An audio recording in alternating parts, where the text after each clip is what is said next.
Guys, have you seen that expose ni Kong Leandro Ligarda Leviste about the 2025 DPWH budget per district?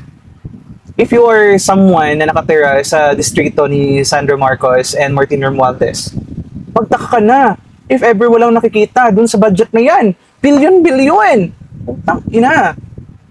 Sa amin, dito kayo kung pulong, at least may makita yung libro sa mga accusations nila about the corruption, may pinakita na si Kung Pulong.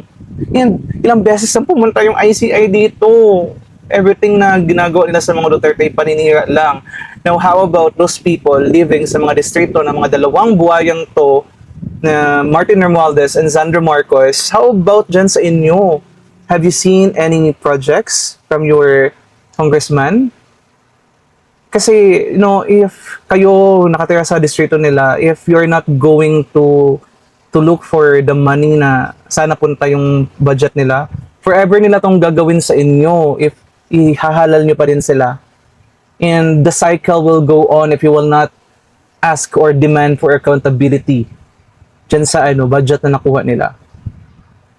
So sana, lalo na mga vloggers natin dyan, from Tacloban, na nasa distrito ni Tambalus-Luz, and from Ilocos, na nasa distrito nitong Charias, na sa Sandro Marcos, mag-start na kayong ilibot-libutin kung may makita ba kayong projects na ginawa nila, mga putang inang yan. Ang laki!